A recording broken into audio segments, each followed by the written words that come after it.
So look, new camera-ish, poor lighting. What else is new? Hey guys, what's up? My name is Preston. I'm obsessed with the internet, social media, and everything on the World Wide Web, and I'm ready to talk to you about my obsession. This is when you say, Preston, where have you been?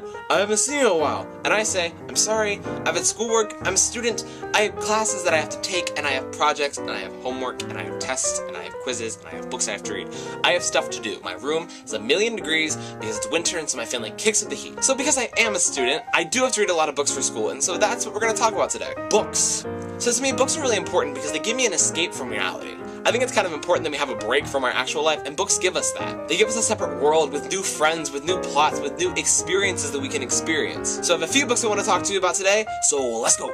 I don't know what this was. I'm not quite sure. Happy fingers. So the first book I want to talk to you guys about today is Gone Girl by Gillian Flynn. Now, if you haven't read Gone Girl, I haven't even heard of Gone Girl, where have you been this past year? Gone Girl came out in the summer, and it was this big, huge movie that came out, and everyone who saw it said it was great, and they loved it. So I have yet to see the movie, but I did read the book per request of one of my friends who was also reading the book, so I figured, why don't we read it together? So to give you a bit of synopsis, this book follows a man named Nick Dunn. So Nick Dunn is married to Amy Dunn, and on their 5th wedding anniversary, Amy mysteriously disappears. So the police begin to investigate, they're like, oh my gosh, what happened? And Nick, being the husband, is the prime suspect. But you follow Nick the entire time, and so you're like, I know he didn't do it. But then there's plot twists, and there's things you find out about Nick, and you're like, maybe he did do it, but you don't know if he did it. And it's this big story, this big mystery about where Amy is, and what happened to her, and did Nick actually do it? Is she dead? Is she alive? Is she missing? What happened? So some things that I liked about this book is that it was really fast-paced, and some things that I really didn't like about the book is that it was really slow. So I'm not gonna lie, there is a really slow start to this book, but it's a really good start, and it really hooks you at the beginning, because the beginning it opens with Amy's disappearance, and you're like,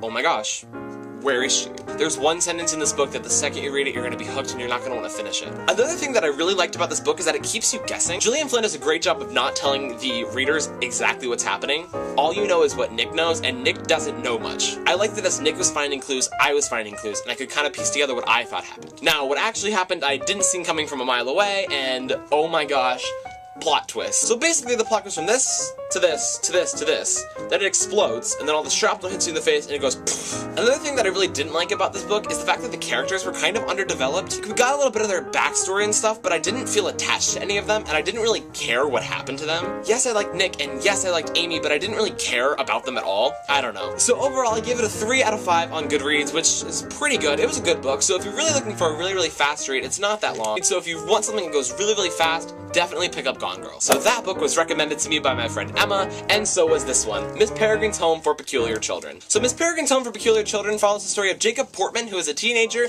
who goes to a mysterious island after the disappearance of his grandfather. And while they're going through all his stuff, trying to figure out what happened, they find a letter addressed to him from Miss Peregrine. It talks about this island, and about this house, and about all these orphans and peculiar children, and so Jacob travels to the island in search of his grandfather, or any clues about his grandfather's disappearance, or anything about him. I don't want to give you too much about it. I went into this book completely blind, and I think that's how you should go into this book. So while he's at the island, he finds Miss Peregrine's home for peculiar children, and it's run down, and it's barren, and there's no one there, but he looks around and he finds these, like, weird things in the house, and it leads him to believe that the children are still alive, and that the children may be dangerous. I don't want to spoil anything, and you can't say much more about this book without spoiling everything. I will give you a little heads up, there is time travel involved. I think time travel is kind of a weird concept, especially in books, and even though it jumps through time a few times,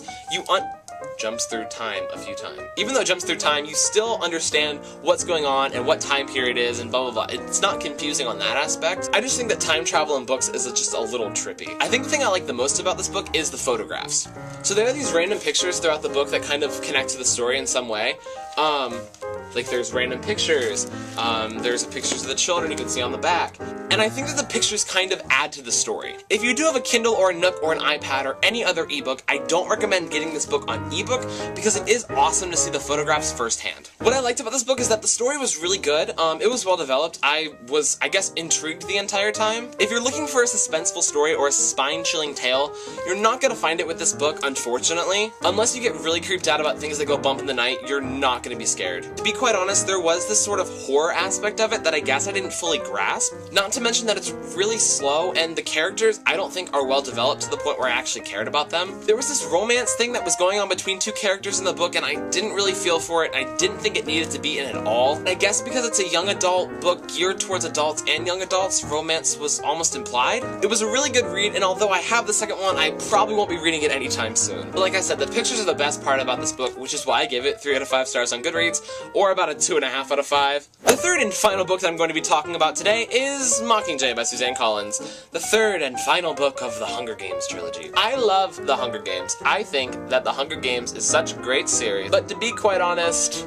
MockingJay wasn't that great. If you don't know what the Hunger Games is, or you haven't read Hunger Games or Catching Fire, or have seen any of the movies, please stick the annotation that should be anywhere here to skip to the very, very end, because I will be saying some spoilier things that I don't want to ruin the book for you, or the movie, or anything, because I hate when people do that to me. So if you haven't read the book, or haven't heard of it, or haven't done anything with the Hunger Games, and have no idea what the Hunger Games is, please stick the annotation, because these books are great, and I wouldn't want to ruin an entire series for you. That being said, I'm only going to be talking about the first part of the book, and I'm going to be talking about the first part of the movie in this short little review. So we catch up with Katniss Everdeen in District 13 after the Capitol is bombed at District 12, and she's freaking out and she's like, "My name is Katniss Everdeen, I'm for District 12, I was in the Hunger Games twice."